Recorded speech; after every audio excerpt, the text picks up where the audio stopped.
Salam, moi c'est Lae et on se retrouve pour un nouvel épisode de ce podcast Peace and Lae. De moi, pour vous, on cherche la quiétude du cœur et de l'esprit ensemble, tout en apprenant à tomber amoureuse de soi-même. On se retrouve cette semaine pour un nouvel épisode. Je sais, je n'ai pas posté la semaine dernière, je suis vraiment désolée, mais en fait comme c'est l'été, je sais pas, j'ai toujours des trucs, j'ai été malade, ou sinon j'ai toujours des choses à faire, etc. Je suis vraiment désolée. On va dire que c'était un petit peu le rythme estival. Mais là, comme c'est bientôt la rentrée, on reprend de plus belle les épisodes tous les jeudis. Ça sera le jeudi soir. Donc n'hésitez pas à m'envoyer un mail pour vos suggestions. Du coup, sur l'adresse mail peaceandlie@gmail.com ou sur mon Instagram et TikTok du même nom. Et aujourd'hui, on parle du changement. Ouais, j'ai été influencée par l'effet un peu back to school. Le mois de septembre, c'est toujours un mois en fait où je trouve c'est bien de faire un peu, de prendre la hauteur sur sa vie. T'as fait tes vacances, t'as profité. Là, c'est le moment de se remettre dans le bain, que tu sois à l'école ou non. Moi, en tout cas, c'est mon cas. Cette année, je reprends les études pour faire mon bac+5, du coup, mon master. Donc, je pense qu'il y a un peu la vibe étudiante, tout ça. Mais donc, je trouvais que le changement, c'était une bonne notion à aborder en cette fin du mois d'août. Le mois de septembre arrive à grands pas. Je sais pas qu'est-ce que tu as prévu de faire ou pas en septembre. N'hésite pas à me le partager. En tout cas, installe-toi confortablement. C'est ton rendez-vous self-love de la semaine. Donc le changement, c'est défini par le fait de ne plus être le même. C'est une définition que j'ai trouvée. Et je trouvais que ça rentrait vraiment dans le corps, en fait, tout simplement dans l'essence même du coup de l'épisode de cette semaine. Et on va voir pourquoi il est inévitable et crucial dans la vie personnelle et professionnelle. Et aussi, on va discuter des façons pratiques et moins conventionnelles d'aborder le changement de façon proactive.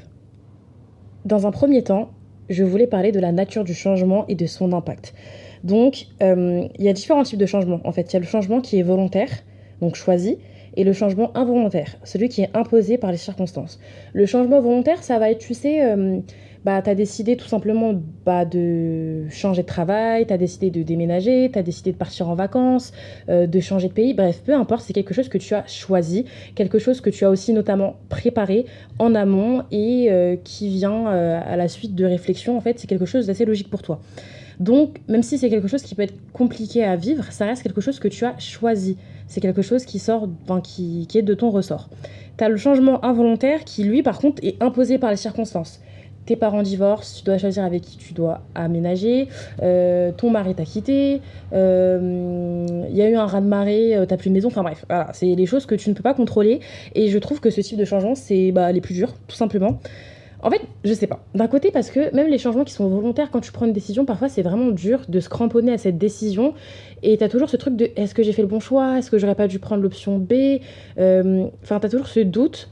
Alors que d'un côté, quand c'est un changement involontaire, en fait, tu sais que ça dépend pas de toi à la fin de la journée. Tu vois ce que je veux dire? Et donc, du coup, parfois, étonnamment, ça peut être plus simple à vivre que ce qu'on choisit. Avec ces deux types de changements, tu as des impacts tout simplement émotionnel, physique et psychologique. Donc, dans un premier temps, l'impact émotionnel. Donc, quand il y a des changements majeurs comme un déménagement, un changement de carrière, ça augmente les niveaux de cortisol, l'hormone du stress, de façon très vulgaire, ce qui peut mener à de l'anxiété. Donc, tu le ressens en fait dans tes émotions, dans ton corps. Tu peux même éprouver un sentiment de perte. Donc, comme un sentiment de deuil, même quand c'est un changement positif, en fait, le fait de renoncer à une situation familière et de sortir de sa zone de confort, ça peut quand même provoquer ce type d'émotion. Tu rencontres aussi des impacts physiques dans le changement, donc des problèmes de sommeil. Donc le stress lié au changement peut perturber le sommeil, tu peux avoir de l'insomnie, faire de la fatigue chronique, ça peut aussi affaiblir ton système immunitaire. Il y a une étude qui a montré que les périodes de transition qui sont stressantes peuvent réduire l'efficacité du système immunitaire, qui augmente du coup aussi la vulnérabilité aux maladies. En termes de psychologie, tu as ce qu'on appelle la résilience mentale. Donc le changement, quand il est bien géré, ça peut renforcer la résilience. Parce que oui, là on a évoqué les impacts, on va dire, négatifs, mais il y a aussi des impacts positifs. Donc un changement peut renforcer ta résilience, qui augmente ta capacité à rebondir après des événements difficiles. Après, les changements peuvent aussi entraîner des pensées négatives automatiques, donc créer des cognitions négatives, qui augmentent le risque de dépression si elles ne sont pas traitées correctement.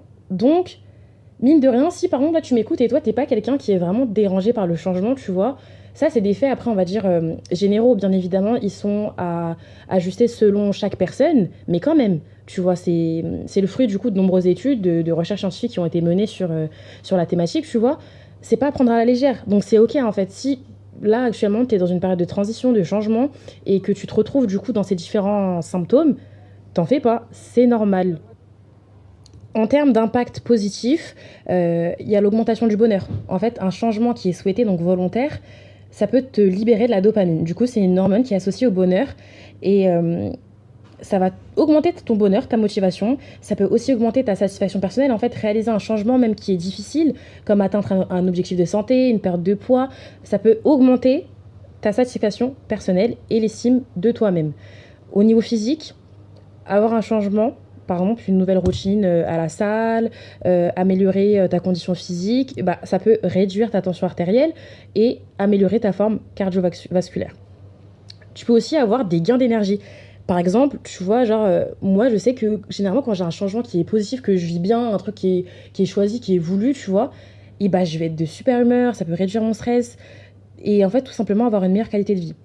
Et enfin, dans les impacts psychologiques positifs au changement, il y a le développement de nouvelles compétences qui peut augmenter du coup aussi la confiance en soi, t'ouvrir de nouvelles portes personnelles et professionnelles. Et toujours en fait ce sentiment de résilience qui pour moi c'est l'aspect le plus positif en fait qu'il y a dans le changement. En fait vraiment quand tu changes et que du coup tu changes d'environnement, tu changes de mindset, tu changes de tout en fait. Ou même un détail minime, même un changement qui est minime, ça peut tellement te rendre plus forte et nous, clairement, c'est ça qu'on veut. Et c'est ça qu'on recherche, c'est devenir plus forte. Peu importe les événements qui se passent dans nos vies, peu importe les choses, qu'elles soient voulues, non voulues, le plus important, c'est de s'en sortir, de réussir à surmonter ça de la meilleure des façons et en fait que ça puisse tout simplement en fait continuer de te mener vers la paix et vers l'apaisement. Dans un deuxième temps, en termes de leviers d'action qui sont pas trop conventionnels pour aborder le changement, j'y ai réfléchi. J'ai réfléchi à ce que moi je mets en place, ce que je propose aussi notamment dans mes accompagnements en tant qu'éducatrice spécialisée, ce que j'ai pu faire, ce que j'ai pu voir, bref. J'ai réfléchi à tout ça et vraiment, en tout cas, je sais pas, mais vraiment, je sais pas pourquoi le mois de septembre c'est dingue. Subhanallah, ça m'excite genre. Donc, on va aborder quelques leviers d'action du coup pour aborder le changement de façon sereine. Dans un premier temps, tu as la planification flexible. La planification, s'organiser, c'est tellement important, c'est la clé de tout. Et je pense que vraiment, ça fait vraiment la différence dans tous tes projets et dans tout ce que tu fais. Mais ne pas non plus être trop rigide. Je m'explique. En fait, c'est créer des plans, créer un emploi du temps en fait qui s'adapte quand même aux imprévus, c'est d'avoir cette flexibilité en fait de dire ok peut-être que j'avais prévu d'aller à la salle, mais finalement j'ai tel truc ou peu importe. Enfin, d'autres exemples, c'est de s'adapter, mais quand même avoir une vision d'ensemble sur ce que tu dois faire cette semaine, sur ce que tu as prévu, si du coup c'est un changement qui est voulu, qu'est-ce que tu dois mettre en place pour mener à bien ce changement. Et par exemple, ça c'est quelque chose qui se fait totalement dans la vie pro. Enfin, pour une entreprise, ils sont obligés de se fixer des objectifs à court terme, moyen terme, long terme, pour avoir une bonne vision d'ensemble et pas être débordé et à la fin de l'année se retrouver avec plein de choses à faire. Tu vois ce que je veux dire? C'est pareil, dans ta vie personnelle, en fait, tu mets en place la même chose. Tu t'organises, tu planifies, tu vois en amont pour mieux t'organiser. Il y a aussi l'expérimentation continue. C'est l'approche du test and learn. C'est adopter une mentalité d'expérimentation où chaque changement est vu comme une opportunité d'apprendre et d'améliorer. Donc, en termes de, par exemple, changement imprévu, qui n'est pas volontaire, qui ne vient pas de toi, en fait, c'est de te dire, bah, ok, il y a telle chose qui a changé, je sais pas, mon itinéraire, il a changé, il y a une route qui est fermée, etc. Ok, bah, c'est une façon de découvrir autre chose, tout simplement. En fait, c'est aussi faire des petites expérimentations que toi, tu décides de faire au quotidien pour t'habituer doucement au changement. Donc, ça peut être changer de routine, ça peut être tester des nouvelles façons de travailler, des nouvelles façons de s'entraîner, ça peut être aussi sortir de ta zone de confort, tout simplement, en fait, c'est de petit à petit, en fait, t'habituer au changement continu dans des petites choses pour que quand il y ait des changements qui soient imprévus et qui ne viennent pas de toi, que tu puisses mieux les gérer. En termes de levier d'action aussi, pour s'acclimater au changement, je voulais te parler aussi du pouvoir de l'analyse rétrospective. En fait, je sais pas si tu vois ce mot post-mortem, analyse après coup, en fait, c'est vraiment utiliser les changements qui sont déjà arrivés, les évaluer, les analyser, comprendre ce qui a fonctionné ou non et appliquer ces leçons pour le futur. Donc, si on prend l'exemple d'un déménagement, ok, tu dois déménager, tu dois trouver un appart, etc. C'est quelque chose qui t'angoisse de fou, tu dois trouver une alternance, enfin bref, t'as toutes ces choses-là. Tu prends le temps, tu réfléchis, est-ce que c'est déjà une situation que j'ai rencontrée par le passé? Ok, ouais, quand j'avais 6 ans, par exemple, je donne un exemple, aucun lien. Mais tu te dis, bah, je sais pas, quand j'avais 6 ans, j'ai déjà vu déménager. Ou par exemple, quand je cherchais un job étudiant, j'avais une semaine pour trouver un job étudiant pour pouvoir financer mes études, bah, j'ai fait ci, j'ai fait ça. Et te dire, ok, bah, du coup, à l'époque, comment j'ai fait pour gérer au mieux ce changement? Comment est-ce que j'ai fait pour m'organiser, pour ne pas m'angoisser, ce genre de choses? En fait, c'est vraiment la rétrospection, tout simplement, en fait. Bah, comme Snap, tu vois, quand Snap, ils te mettent les memories, là, 1 an jour pour jour, 3 ans, etc. et tout, bah, c'est vraiment ça, en fait, tu vois. C'est partir dans le passé pour mieux rebondir dans le futur. Pour moi, un autre aussi levier d'action qui est vraiment important et que j'ai déjà évoqué dans les podcasts précédents, et c'est quelque chose que je souhaite vraiment mettre en lumière en fait dans ce podcast, de pouvoir te le transmettre, de pouvoir aussi me le remémorer, parce que bien évidemment, tout ce que je t'évoque dans ces épisodes de podcast, c'est aussi des choses qui me permettent de me rappeler en fait que oui, il y a ça qui existe, il y a telle possibilité qui existe, c'est l'auto-évaluation régulière. Vraiment, l'importance de faire un point régulièrement. L'idée, c'est de faire un point régulièrement sur tes émotions, sur tes progrès, sur tes réactions face au changement. Et tu peux avoir différents outils, en fait, pour mener cette auto-évaluation. Ça peut être un journal intime, journal de bord, un questionnaire, suivi des objectifs. Tu sais, il y a des trackers, tu peux trouver genre des trackers genre sur Pinterest ou des choses déjà faites. Il y a plein d'outils qui existent. Et en fait, c'est vrai que quand on dit comme ça, on se dit ah ouais, j'ai grave la flemme, ça sert à rien, etc. et tout. Mais regarde, si ça fait 2 ans que tu te retrouves pas dans ta vie, que tu n'arrives pas à avancer, que tu digères mal le changement, que tu as peur de l'échec, clin d'œil à mon épisode sur la peur de l'échec, enfin, toutes ces choses-là, que tu n'arrives pas à comprendre tes traumas, etc. Et que dès qu'on te propose des solutions, des outils comme un journal intime, comme un journal de gratitude, comme commencer une thérapie, comme faire du sport, bref, toutes ces choses-là qui sont super positives pour toi, ou retrouver ta spiritualité, te rapprocher d'Allah, etc., que tu connais tous ces outils mais que tu le fais pas parce que tu as la flemme, parce que t'as pas le temps, parce que ceci, parce que cela, bah déjà d'une, c'est que tu trouves un peu des excuses, parce qu'au bout d'un moment, si tu veux vraiment changer, si tu veux vraiment évoluer, si tu veux vraiment sortir de ta zone de confort, il faut de l'effort. Et comme on dit, Rome ne s'est pas construit en un jour. Et désolée, ma voix elle est un peu... Et j'ai encore mes restes de mon angine de la semaine dernière, donc j'ai l'impression que ma voix elle est super grave, mais bref. Enfin, en fait, faut pas se voiler la face, on le sait. Quand un mec il te veut pas, tu le sais. Quand un taf il est pas fait pour toi, tu le sais. Toutes ces choses-là, on le sait au fond de nous. Donc au bout d'un moment, faut être honnête avec soi-même, se réveiller, se dire ouais, dans ma vie ça va pas. Clairement ça va pas. Je ne suis pas heureuse dans ma vie. Ça ne va pas. Mets en place les choses qui doivent être mises en place. Et tout ça, ça me fait penser aussi à un hadith d'après Anas ibn Malik. Un homme a demandé au prophète sallallahu alayhi wa sallam s'il devait laisser sa chamelle libre, puis rentrer à la mosquée en faisant confiance en Allah. Et le prophète sallallahu alayhi wa sallam lui a dit attache-la et fais confiance à Allah. Rapporté par Tirmidhi. Et tu vois, genre rien que ce hadith-là, en fait, il suffit pas juste de faire confiance en Allah, se dire ouais, ça va s'arranger, ça va s'arranger, ça va s'arranger, ça va s'arranger, je vais réussir à changer ma vie, etc. et tout. Non, faut mettre en place les choses. Il faut faire les causes. En plus de faire confiance en Allah, il faut faire les causes. Et ça, je sais à quel point c'est difficile. Et vraiment, quand je te le dis, c'est vraiment pas pour te prendre de haut ou pour te décourager ou quoi. Mais si vraiment tu mets en place les choses dès le jour 1, et bah tu verras les résultats. Sauf que si tu passes des mois et des mois à te dire non, j'ai la flemme, non, j'ai la flemme, non, j'ai pas le temps, en fait ta vie elle va pas changer. Dans tous les cas, en fait, au bout d'un moment, faut se réveiller en fait. Faut se réveiller. Et du coup, je réinsiste, choisis l'outil que tu préfères pour faire le point, pour garder une trace aussi de tout ce que tu vis. Tu vois, en ce moment, je re-regarde Vampire Diaries, c'est une de mes séries préférées. Et tu sais, quand je vois tous les journaux intimes que Stéphane il a gardés, bon, je vais essayer de pas trop en dire plus, mais si tu connais pas cette série, vraiment regarde-la. C'est pour moi une des séries les plus phares. Enfin, c'est trop bien. Bref. En gros, il y a un des personnages, donc Stéphane, qui garde des journaux intimes de toute sa vie. Et comme c'est un vampire, bah, je sais pas, il doit avoir 200 ans, un truc comme ça, tu vois. Et je trouve ça trop bien, parce que du coup, il garde une trace de tout ce qu'il a vécu, tu vois. Et même si, imaginons, demain, il a une perte de mémoire, au moins, il se rappellera de tout ce qu'il a vécu, de tout ce qu'il a bravé, et de tout ce qu'il a mis en place pour sortir de tout ça et pour changer. Donc justement, Si tu gardes une trace de ton auto-évaluation, de ce que tu vis, de ce que tu ressens, que ça soit dans tes notes, à l'écrit, ou que tu fasses des vidéos sur ton ordi ou sur ton téléphone et que tu les regardes plus tard, et bah ça te permettra en fait de dire ah bah j'en ai fait du chemin. Et justement, tout à l'heure on parlait du pouvoir de l'analyse rétrospective. Quand tu gardes des traces de ce que tu vis et de comment tu réagis, et bah justement plus tard, si tu revis une situation qui est similaire ou qui a des composantes similaires, et bah tu pourras te dire ah c'est vrai j'avais fait ça et pourtant je m'étais dit que j'y arriverais pas. Et bah voilà, tu réutilises ces choses là.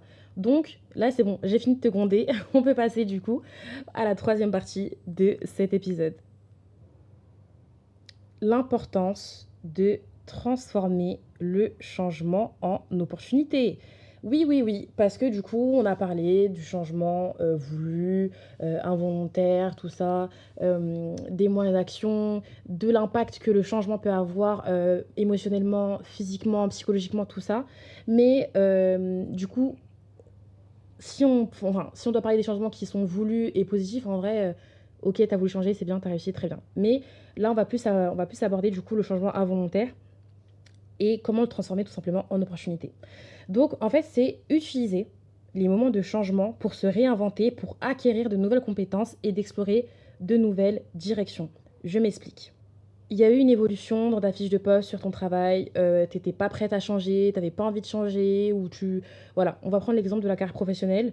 Au lieu de te morfondre et te dire « Oh purée, je voulais pas, j'ai pas envie de changer de table, j'ai pas envie de changer de chef, j'ai pas envie de... » Non, non, non, non.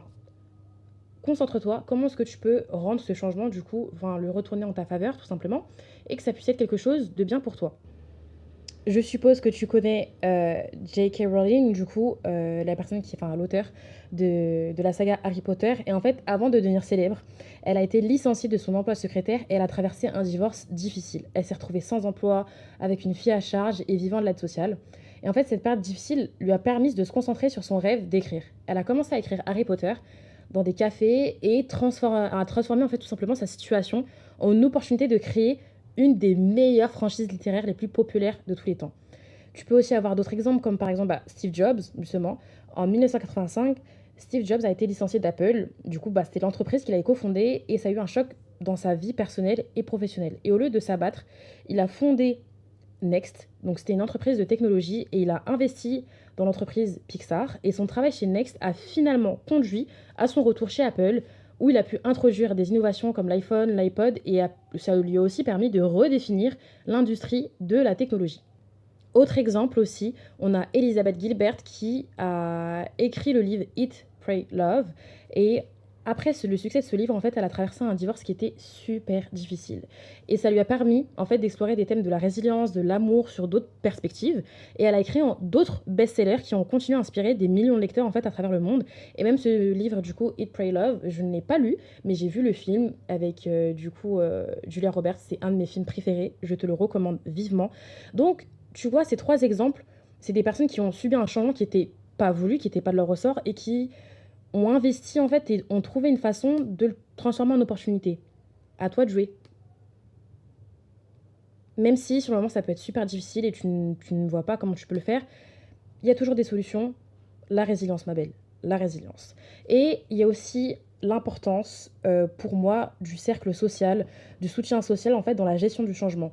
Donc c'est important d'avoir un environnement sain avec des amis, avec des collègues, avec des mentors aussi qui vont te permettre d'évoluer, qui ne sont pas forcément aussi dans ton quotidien tout le temps, mais des personnes sur qui tu peux compter, que tu peux appeler, demander un conseil de carrière, qui peuvent t'offrir aussi d'autres opportunités et qui peuvent parfois te conseiller mieux que des personnes qui te fréquentent au quotidien.